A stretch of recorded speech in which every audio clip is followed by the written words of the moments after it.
The marble walls gleamed, reflecting the light of expensive chandeliers. The large glass doors opened, and Aaliyah stepped inside, holding a brand new backpack. Her clothes were neat, but modest. A white blouse and dark pants that immediately stood out against the designer outfits of the students. Most of the kids here wore clothes from well-known brands, and her choice seemed simple but neat.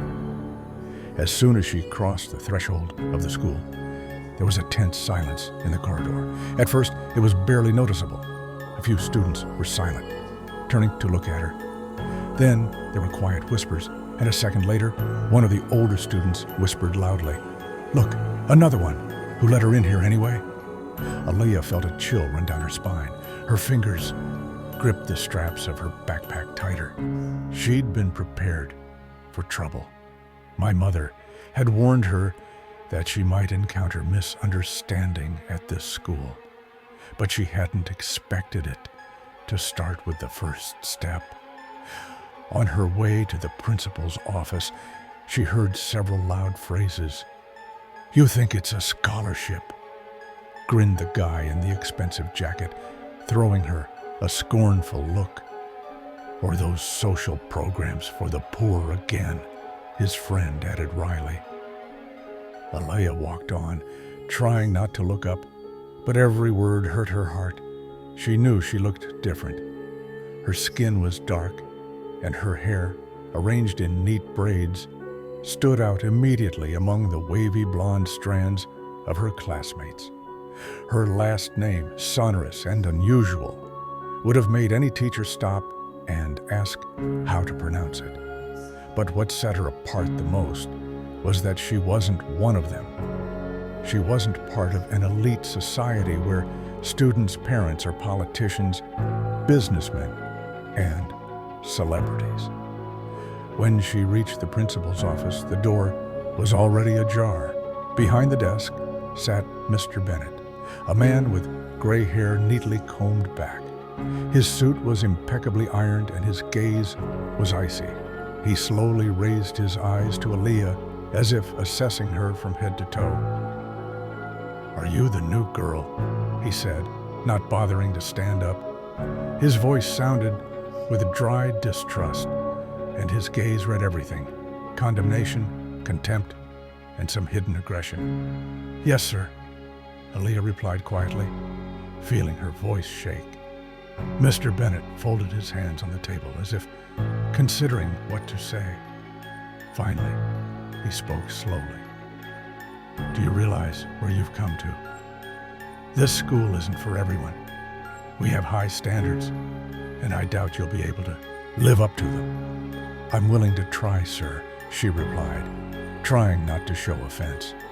"We'll see," he threw coldly, then added without hiding his sarcasm, "I hope you realize that your ambition alone isn't enough to fit in here."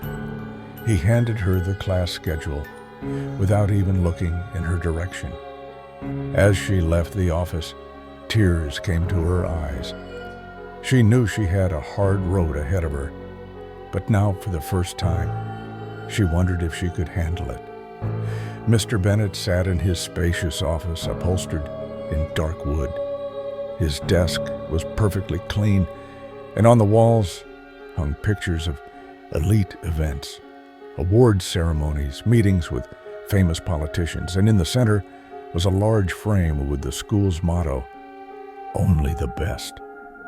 When Aaliyah entered, he raised his head, lingering his gaze on her, as if evaluating the merchandise.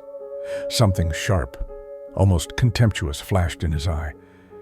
He put his pen down slowly on the table, frowning slightly.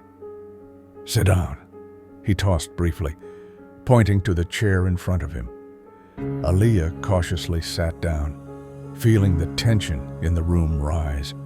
She tried to force a smile, but his gaze disarmed her. "Your last name is Johnson, right?" he asked, not bothering to look at her paperwork. "Yes, sir," Aaliyah nodded. "Interesting. It's not often we get people with your last name here. His voice was drenched in sarcasm, and it sounded like a punch in the face. She sensed he wasn't talking about her last name, but something else he didn't want to say out loud. "Tell me, on what grounds did you end up at our school?" he asked, leaning back in his chair and crossing his arms over his chest. "I suppose some kind of program for the underprivileged or something. That seems to be in vogue here right now." Aaliyah was embarrassed, but gathered all her courage. "No, sir. I got a place because of my grades and my wins in the Olympiads. My teachers recommended me." "The Olympics?" Mr. Bennett raised an eyebrow, his voice even colder. "I wonder what Olympics those were, or maybe they were those competitions where you just had to show up to get a medal." His sarcastic grin made Aaliyah squirm in her chair. She realized that explanations were useless here. "I know cases like this, so-called equal opportunity programs, but you know what I think." His voice grew louder, and he leaned forward. "You can stand in the same building as these kids, but you'll never be one of them." Aaliyah felt her throat dry. She tried to say something, but Mr. Bennett interrupted her with a gesture. "I've seen people like you before. They come here hoping to achieve something, but end up leaving because they can't stand it. Your standards don't match ours, and you know, it's the best solution for everyone." He sighed and rose abruptly from his chair, walking over to the window as if he had lost interest in the conversation. "I'll give you a chance because it's a board requirement. But know this, I'll be watching your every move. One mistake will be enough to make you quit. And frankly, I doubt you'll last even a week." Aaliyah was silent. Her hands shook, but she clenched her fists to hide it. She knew she couldn't let him see him hurt her. "Thank you, sir," she replied quietly, raising her eyes. "Thank you." He grinned. "Don't be in a hurry to thank me. We'll see if you'll be saying it in a week." He returned to his desk and handed her the schedule folder as if he were handing her something dirty. "You can go now. Now don't get in the way of your work." When Aaliyah left the office, she felt like she was carrying a huge weight. But no matter what happened next, she swore to herself that she wouldn't let this man ruin her dreams. On the third day of school, Aaliyah walked down the corridor, trying not to make eye contact with anyone. She was used to the whispers behind her, the glances, and the loud phrases that were loud enough for her to hear. "I wonder who decided she was even fit for this school. Yeah, people like her should go to school somewhere else, but not here." She tried to hold it together, but she was seething inside. As soon as she entered the classroom, the students gathered in groups around the desks were silent for a second. All eyes were on her, and Aaliyah felt like she was in the crosshairs. She quickly took a seat in the last row, trying to be inconspicuous. But she soon realized it was useless. The class had begun, and the teacher was talking about a difficult math problem when the classroom door suddenly opened. Mr. Bennett entered. His appearance caused a slight whisper among the students. The principal rarely appeared in class, and when he did, it always meant something. He looked around the classroom, but his gaze fell immediately on Aaliyah. "Pardon the intrusion, Miss Hudson," he addressed the teacher, "but I need to check something with one of your students." He walked slowly toward the last row where Aaliyah was sitting. Each of his heavy footsteps felt like a blow to her heart. When he stopped next to her desk, the whole class froze. "Miss Johnson," his voice was icy, "you probably think You can just sit here quietly, and no one will notice your presence." Aaliyah looked at him, trying to remain calm, but her hands were shaking. She felt the dozens of eyes of her classmates fixed on her. "You know," he continued, looking at the rest of the class, but clearly talking about her, "I've always said that only the best should get into this school. But sometimes there come exceptions." Someone in the front row chuckled. Aaliyah felt her face burn. She wanted to say something, but her throat constricted. "You're here thanks to some strange coincidence, not because you earned this place. Maybe someone somewhere thought it was honorable to give you a chance, but I doubt you'll be able to pull it off." He turned abruptly to the blackboard and picked up the chalk. "Let's check." He wrote a complicated equation and turned to Aaliyah. "Come here, Miss Johnson. Show us what you can do." Aaliyah stood up, feeling her legs shaking, and slowly walked to the blackboard. The whole class began to whisper. "She'll never solve this." She heard a loud whisper from the front row. "Right, she's from a different environment," someone replied. Aaliyah picked up the chalk, trying to concentrate, but her fingers trembled. She looked at the equation. It was complicated, but she knew how to solve it. She took the first step, writing some numbers. However, Mr. Bennett interrupted her. "Let's go faster, or are you thinking as slow as acting?"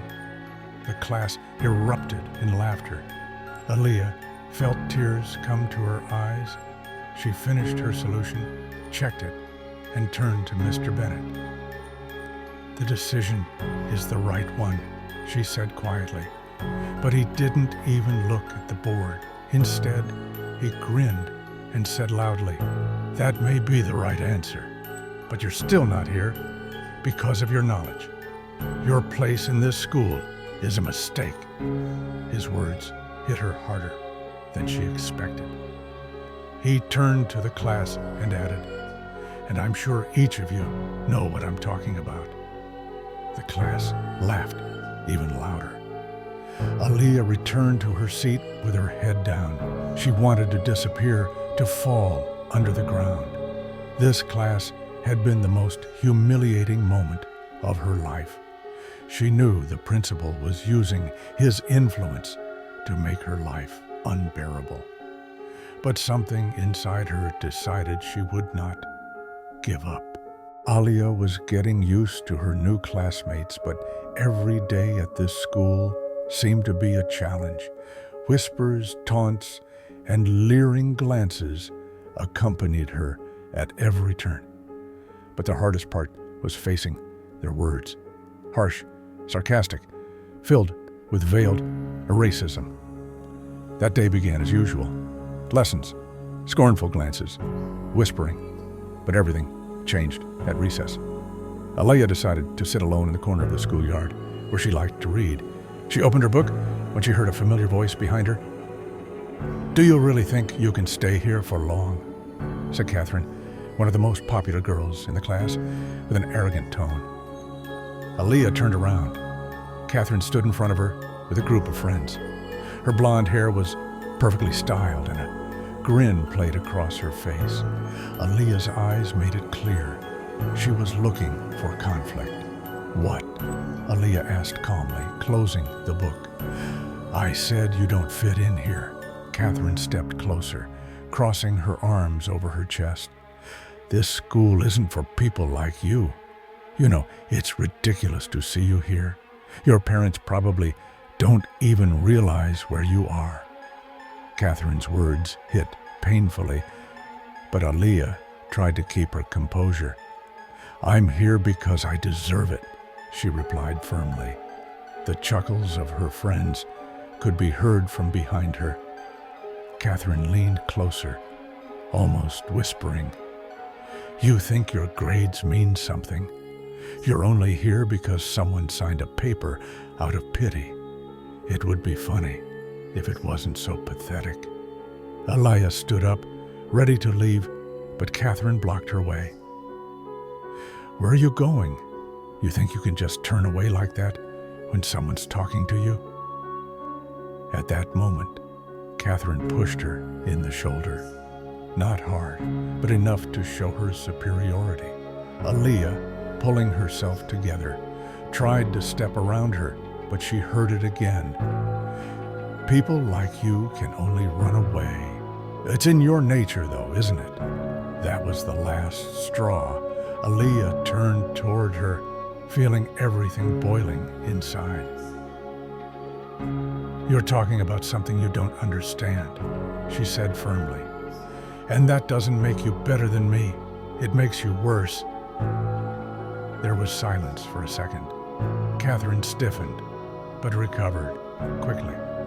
She gave a theatrical gasp, as if she'd been insulted. "Did you hear what she just said?" Catherine said loudly, turning to her friends. "She's threatening me. That's who she really is." At that moment, Mr. Bennett came up to them. His face expressed displeasure, as if he already knew which side he would be on. "What's going on here?" he asked coldly, looking around at everyone. Catherine, not missing a moment, immediately turned on her acting skills. Her face became pitiful and her voice trembled. "Mr. Bennett, she threatened me. She said I was worse than her, and then she tried to hit me." Aaliyah froze, not believing her ears. "That's not true," she replied. "I didn't do any such thing. She's the one who started it." "That's enough," Mr. Bennett interrupted her. His tone was as icy as the day they first met. "This isn't the first time I've seen you cause trouble, Miss Johnson. I warned you that one mistake, and you'd be out of this school." "But I didn't do anything." Aaliyah tried to justify herself. "We have witnesses," he said, nodding at Catherine's group, who nodded coherently, as if on cue. "Hey, and their word carries far more weight than yours. This is a school where reputation and order are valued, and you're violating them." "But it's not fair," Aaliyah objected fervently, feeling the tears begin to come. "Life isn't fair," Mr. Bennett said sarcastically, "and you should have realized that before you came here." Without giving her another chance to justify herself, he added coldly, "You will be given a letter of expulsion. Pack your things and leave the school today." Aaliyah stood in a daze. Her throat was dry, and her mind kept repeating, "This isn't fair. It's not true." But she knew it was pointless to fight now. Mr. Bennett had gotten what he wanted by using lies to drive her out. As Aaliyah walked away from the playground, she could hear Catherine and her friends whispering derisively behind her, and Mr. Bennett, satisfied with his decision, went back to his business, not even knowing that soon his life would be changed forever. The day after the incident with Catherine, Aaliyah was summoned to the principal's office. As soon as she crossed the threshold of the school, she felt that everyone was looking at her. Classmates, teachers, even the younger students. It was as if everyone knew what was going on. Whispers and mocking looks followed her all the way to Mr. Bennett's office. When she entered, Mr. Bennett was already waiting for her. His face was icy indifference, and his posture at his massive desk, like a throne, suggested only one thing: power. He pretended not to notice her, deep in some papers. "Sit down, Miss Johnson," he said without looking up. Aaliyah, trying to remain calm, crouched down across from him. Her hands were trembling, but she tried not to show her weakness. The director put the papers aside and finally looked at her. His eyes were filled with contempt. "So I think you know why you're here," he began. After yesterday's incident where you openly threatened your classmate and tried to use force, I have no other choice. But it's a lie, Aaliyah interrupted, unable to keep silent. I didn't threaten her. It was Catherine who started it. Mr. Bennett raised his hand, silencing her. That's enough. I've already said I'm not interested in your excuse. You must realize that this school is no place for the likes of you. The word such sounded especially harsh. Aaliyah felt the blood rush to her face. He wasn't hiding his hatred. He wasn't just talking about her behavior, but about herself, who she was, where she came from.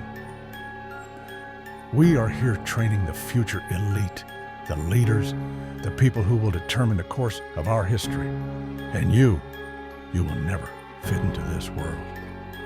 His words were like a knife to her heart. She wanted to scream, to argue, to prove him wrong. But every word he said made her feel smaller and smaller. Your being here is a mistake caused by the school board being too lenient. But now I have been given the authority to correct that problem.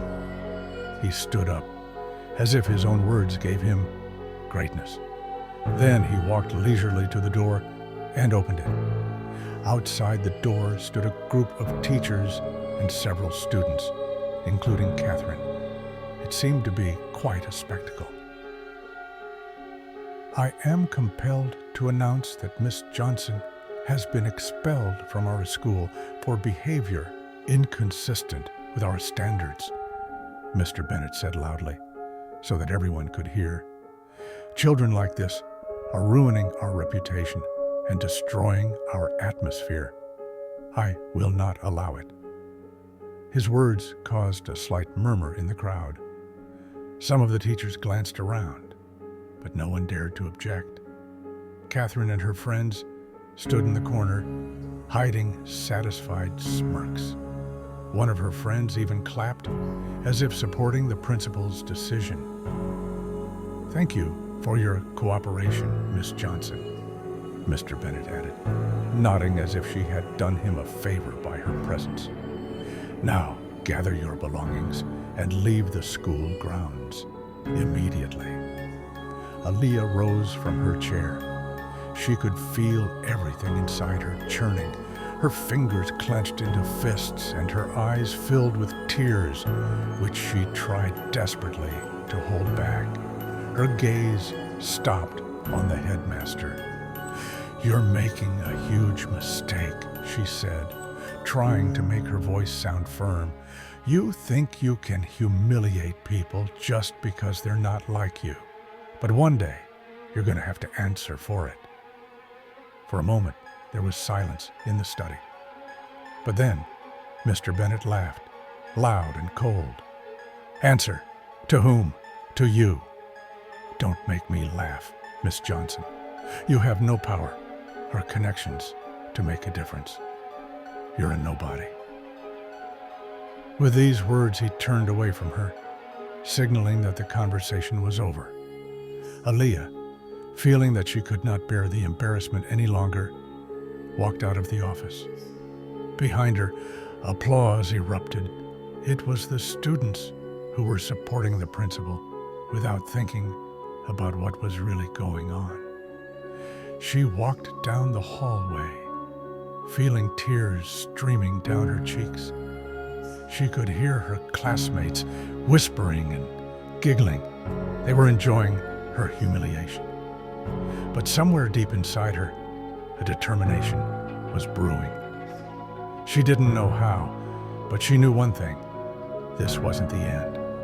Mr. Bennett thought he'd won, but he had no idea that the real fight was just beginning. Aaliyah walked across the schoolyard, trying not to look around. Her legs felt heavy, as if each step was hard to take. She could feel the gaze of every student, every teacher. The whispers behind her grew louder, turning into outright taunts. That's it. She's gone. She'll probably go back to her school somewhere in the ghetto. She heard Catherine's voice, which caused another wave of laughter. Aaliyah walked silently out the gate, feeling tears choking her. She pulled out her phone to call her parents, but her fingers trembled. How would she explain to them that she'd been kicked out, that she had lost? Meanwhile, in his office, Mr. Bennett sat at his desk, stroking his chin in satisfaction. It was another victory for him to be rid of the problematic element. He was already mentally praising himself for his firmness. When his phone rang, he frowned. The number was unfamiliar, but his intuition immediately told him that this call was important. He picked up the phone, beginning the conversation in his usual cold and businesslike tone. "This is Mr. Bennett, headmaster." "Good afternoon, Mr. Bennett." The voice on the other end of the line was low and confident, with a slight steel in its intonation. "My name is Robert Johnson. I am the father of your student, Aaliyah Johnson." Mr. Bennett straightened up sharply in his chair. Robert Johnson's name sounded too familiar. He couldn't immediately remember where he'd heard it, but his intuition was already screaming danger. "Mr. Johnson," he began, trying to maintain his confident tone, "I can guess why you're calling. I assume you've already heard about your daughter's behavior. Let me explain." But he was interrupted. Robert's voice grew colder. "Explain? Oh, rest assured I understand perfectly well.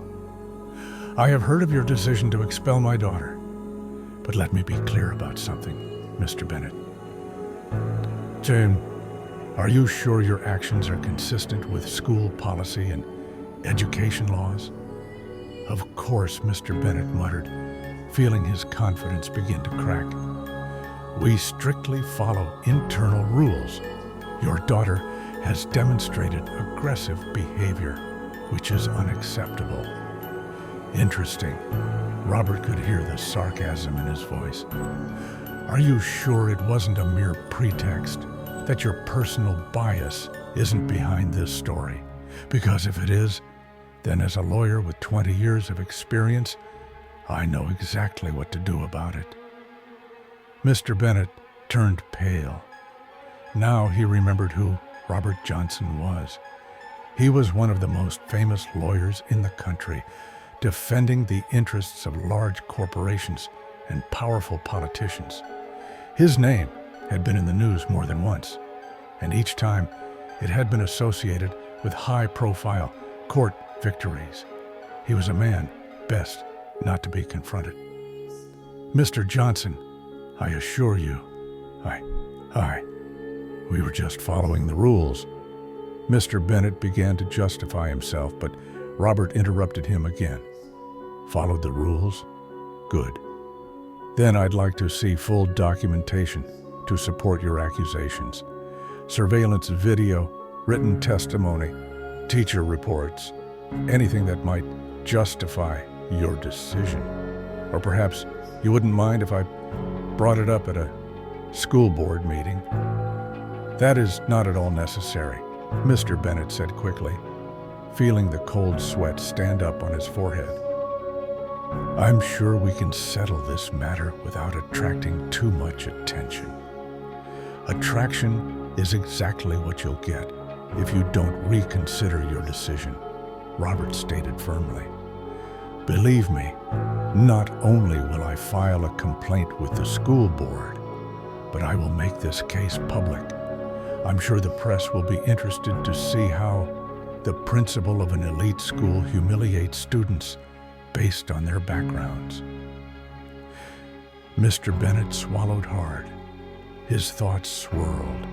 He realized that Robert Johnson was not the man to play with. He could ruin his career, his reputation, and possibly his entire school.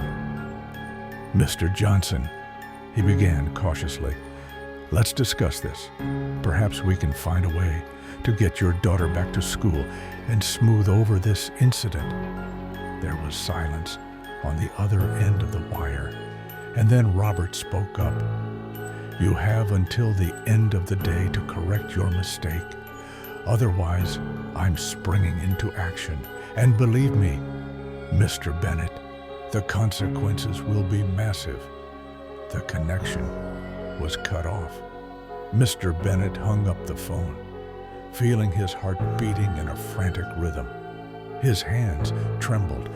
Everything that had seemed so simple and controllable to him now threatened to turn into a disaster. He knew he'd have to reconsider his decision, and maybe even publicly apologize to the person he'd humiliated. But he also knew that even that might not save his career. The next morning at school began as usual, with students filling the hallways, teachers preparing for class, and Mr. Bennett sitting in his office, still thinking about his conversation with Robert Johnson. The pallor never left his face, and every ring of the telephone made him flinch. But the most unexpected was the visit. The door of his office opened abruptly, and the secretary rushed in, looking worried. "Mr. Bennett, we have guests. Miss Johnson's father and mother. They insist on seeing you right away." Mr. Bennett froze as if thunder had struck above his head. He looked up at the secretary and then nodded, quickly adjusting his tie. He realized that there was no way to avoid this conversation. Even more disturbing to him was the fact that they had both come.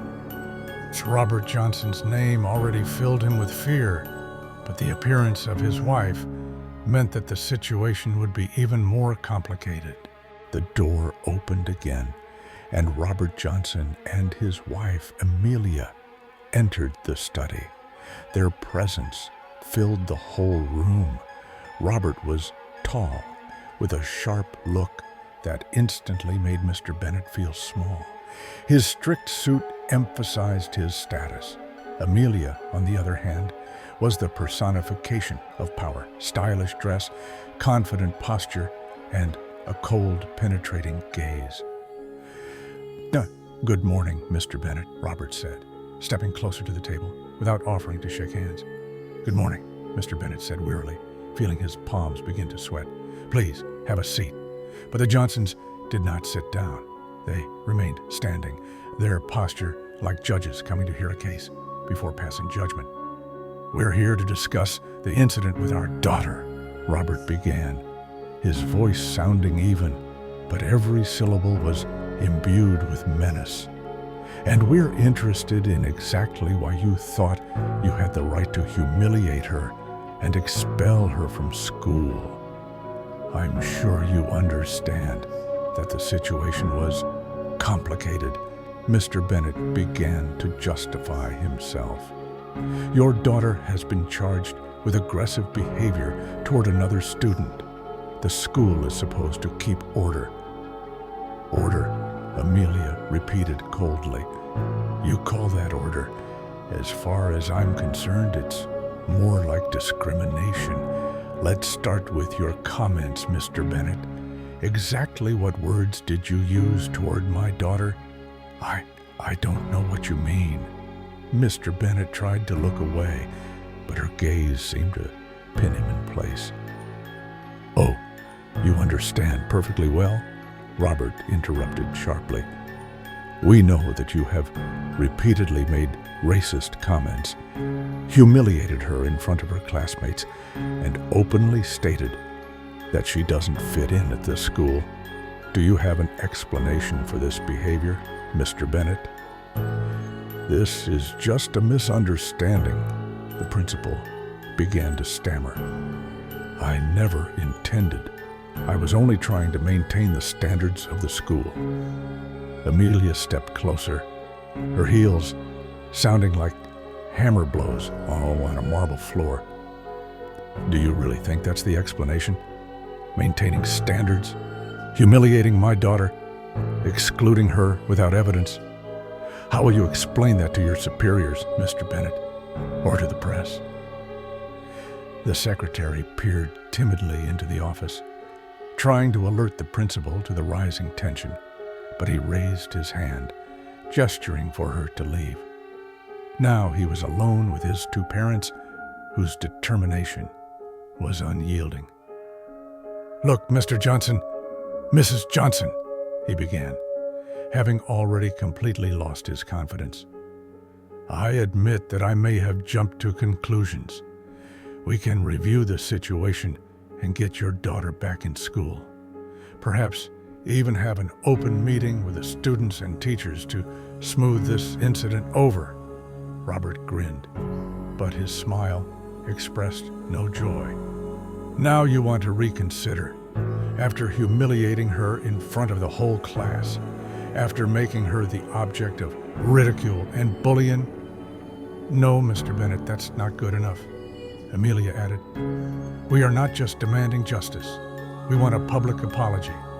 You humiliated our daughter in front of her classmates, and you will apologize to her just as publicly." Mr. Bennett froze.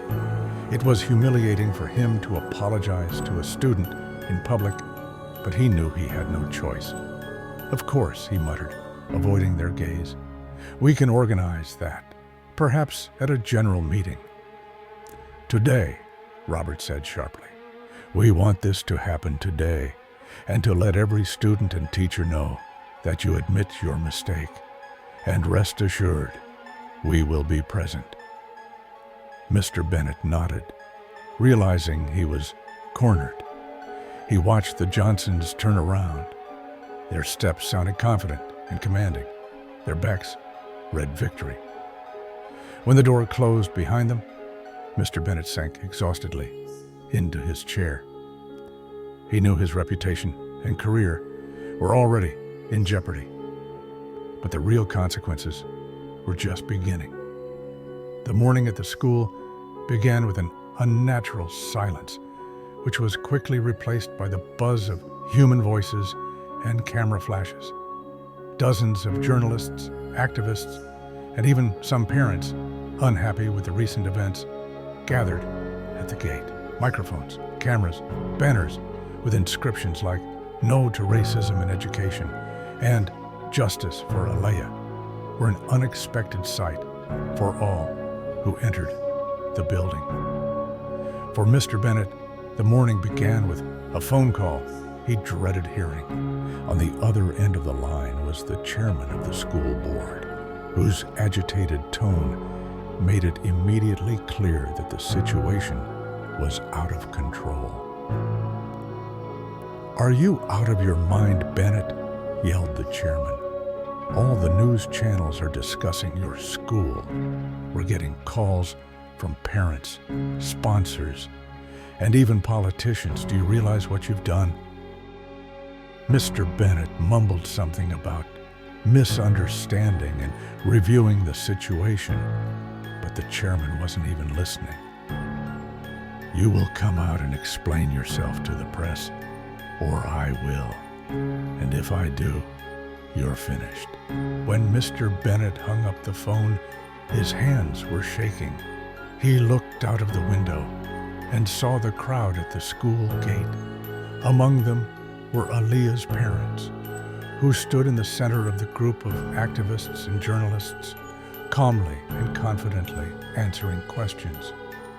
Robert Johnson, in his immaculate suit, stood before the microphones, his voice firm and his speech carefully crafted. "We are here today to bring attention to the egregious act of discrimination that has occurred at the school. My daughter, Alea Johnson, has been expelled on false charges simply because her appearance and background do not fit someone's preconceived notions of worthy students." He paused to let the audience digest his words. "This school claims to educate leaders, but instead encourages racism and injustice. We demand transparency, accountability, and change. This is not just for my daughter, but for all children who have ever experienced these attitudes." Journalists peppered him with questions, and activists waved placards, chanting "Justice for Alea." Amelia Johnson wasn't left out either. She added, "We are using this case to draw attention to systemic problems in education. This should not happen again to any child. We are fighting not only for Aaliyah, but for others as well. Inside the school, the situation was heating up. Teachers were whispering in the corridors, and some of them were clearly outraged by Mr. Bennett's behavior. The students, including those who had mocked Aaliyah earlier, were now nervously discussing what was happening. Catherine, standing at the lockers with her friends, looked worried. "Do you think they'll talk to us?" she asked her company. "Of course they won't.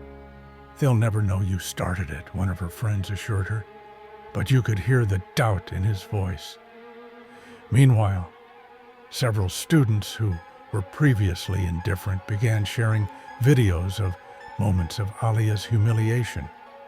One of them recorded Mr. Bennett publicly humiliating her in class, saying she didn't fit in. This video instantly went viral on social media. The pressure was mounting, and Mr. Bennett had to come out to the reporters. He tried to keep a straight face, but his trembling hands and nervous twitching of his lips betrayed his condition. "The school has always endeavored to maintain high standards," he began, but his voice was punctuated by tension. The incident with Miss Johnson may have been misinterpreted. "We will reconsider our decision and are ready to dialogue." His words sounded unconvincing. One of the journalists sharply asked a question. "Mr. Bennett, how do you explain your saying that Miss Johnson doesn't fit in? That's pure racism, isn't it?" I didn't mean anything like that," Bennett stammered, trying to justify himself. "My words were taken out of context." There was derision among the crowd. Robert Johnson, standing nearby, stepped up to the microphone and said, "That's enough, Mr. Bennett. You may continue to make excuses, but the truth is already known. Your actions are the result of systemic racism and abuse of power, and we will not stop until justice is served." News of the incident spread instantly across the country. Evening newscasts broadcast footage of protests outside the school, Robert Johnson's comments and videos of Aaliyah's humiliation. On social media, the hashtag #JusticeForAaliyah became a trend. Many celebrities, including politicians, athletes, and stars, have expressed support for Aaliyah. They condemned Mr. Bennett's actions and called for changes in the education system. Within the next day, Mr. Bennett received official notice from the school board of a special meeting. It was made clear to him that his career was in jeopardy. Teachers began to distance themselves from him, and parents of students expressed their displeasure at what was happening. His office no longer seemed to him a bastion of power, but a cage where he awaited the inevitable judgment. Mr. Bennett knew that he would have to answer for his actions. As the clock struck 9 in the morning, Mr. Bennett, sitting in his office, waited for the call that would determine his future. He already knew that the school board had convened for an emergency meeting due to the ongoing scandal. Protests, reporters, and most importantly, the Johnson family's influence had done its job. He felt the ground slipping from under his feet, but he was still trying to convince himself that he could hold on to his position. The phone rang. Bennett reached for the receiver, his hand trembling. "Mr. Bennett, this is the chairman of the board of directors." The voice on the other end of the line was cold and determined. "We've made a decision that I'm sure you've anticipated." Bennett wanted to object, but the chairman's voice didn't give him the chance. "Your actions have caused irreparable damage to the school. We cannot afford to have your presence continue to undermine our reputation.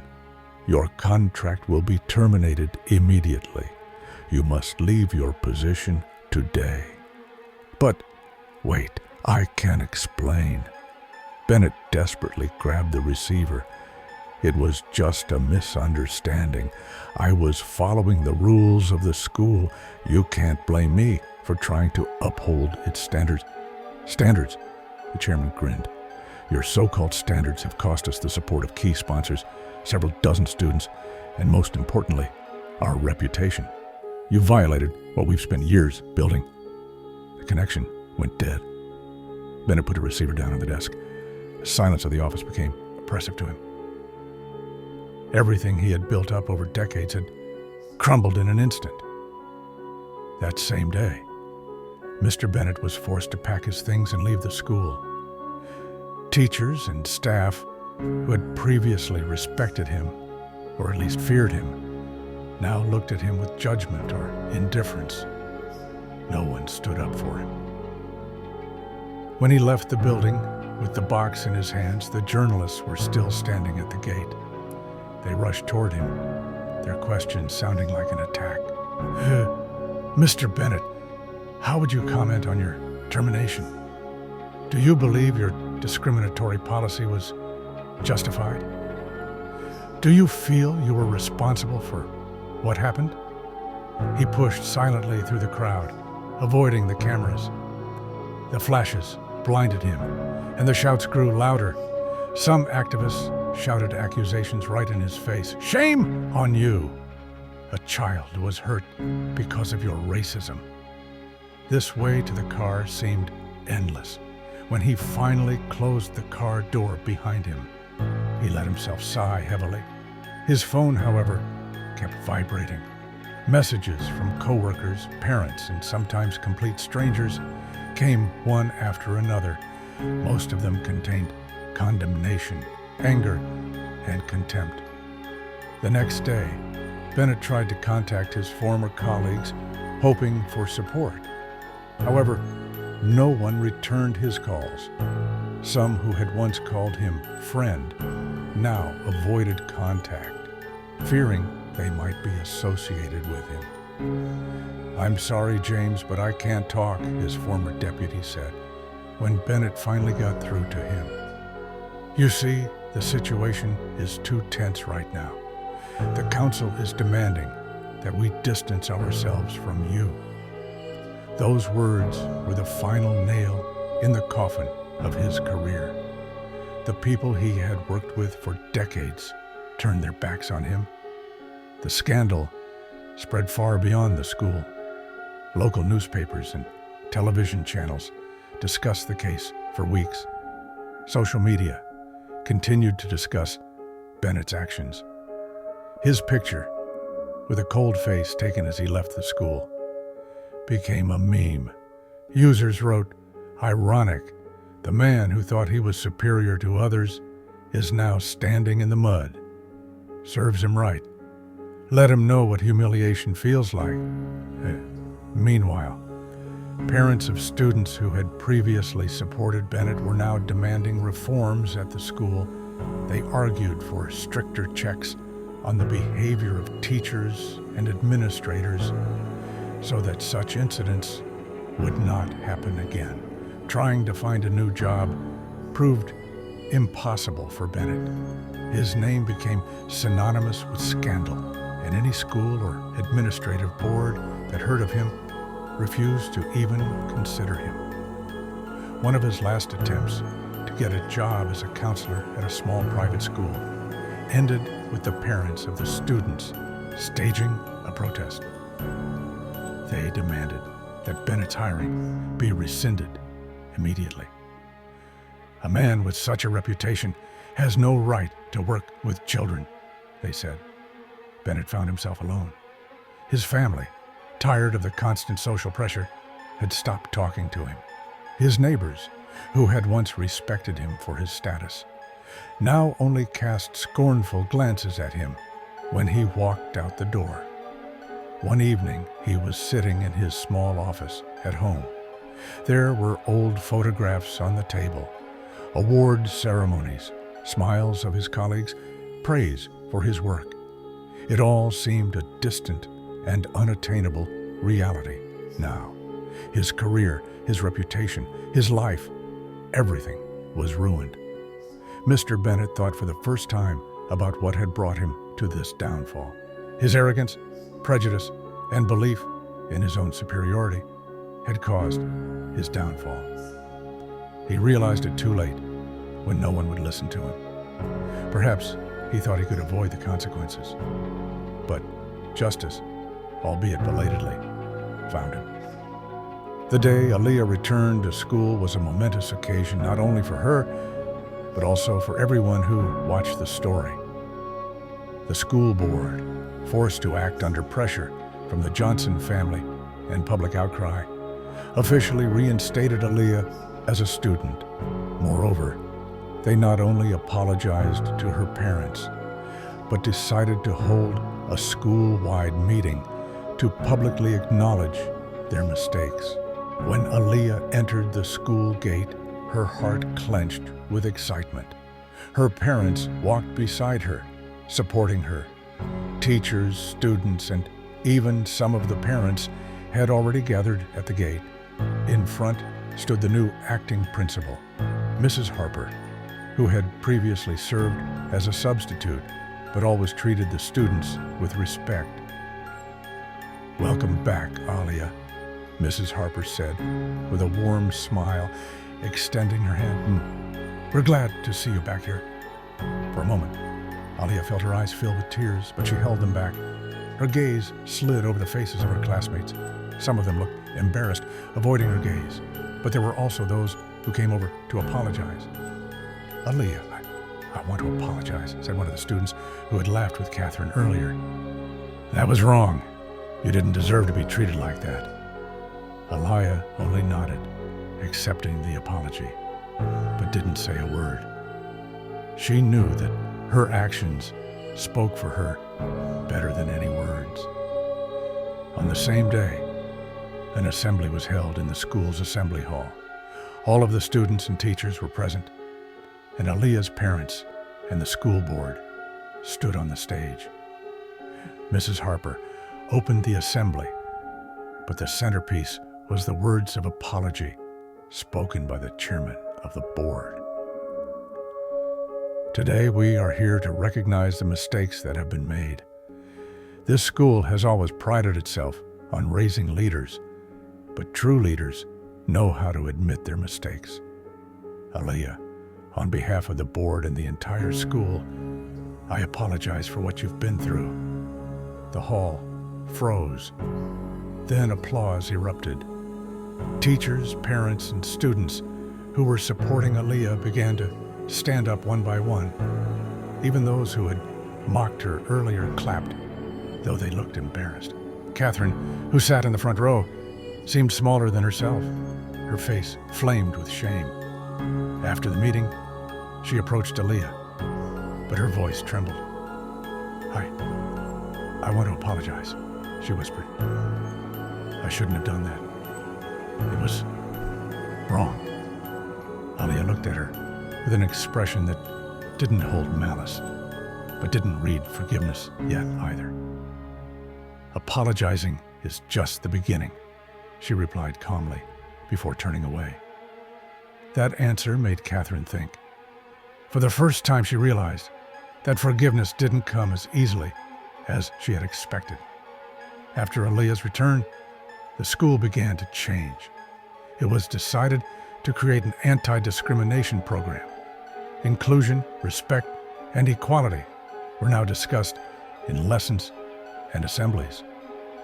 Teachers received additional training, and the school opened an anonymous line for students to report injustices. Aaliyah's story was an example that even in the most difficult situations, justice can prevail.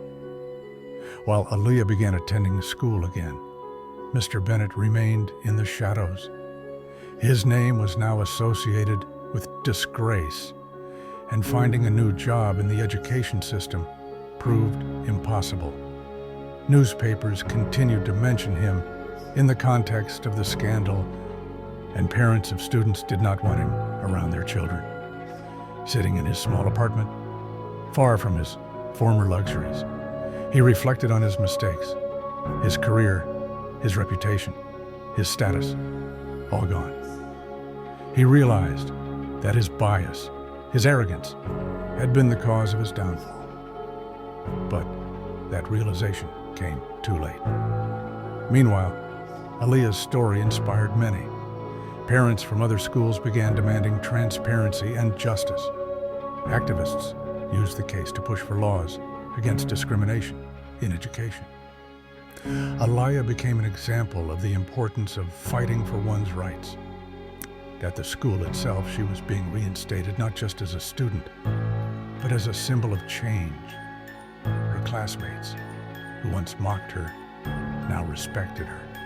She proved that strength of character and family support can overcome any obstacle. As the school year came to an end, Aaliyah stood on stage during the award ceremony. Her parents sat in the front rows, proud of her accomplishments.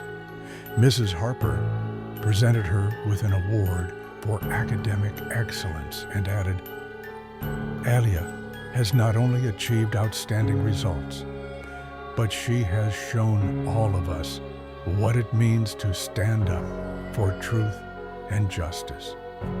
Thank you for being an inspiration to us." Aaliyah looked out into the hall where her classmates, teachers, and parents were sitting. She knew it had been a difficult journey, but it had been worth it. Her story proved that even in the face of injustice, you can find the strength to move forward and change the world around you. Friends, thank you for watching this story to the end. We really want to know your opinion. What do you think about this story? Has there been a time in your life when you or someone close to you has experienced injustice or racism? How did you deal with it? Share your thoughts in the comments. Your stories are important, and together we can inspire others to fight for justice.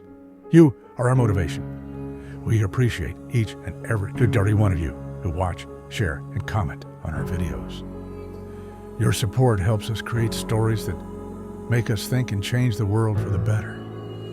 You are incredibly important to us, and we want you to know it.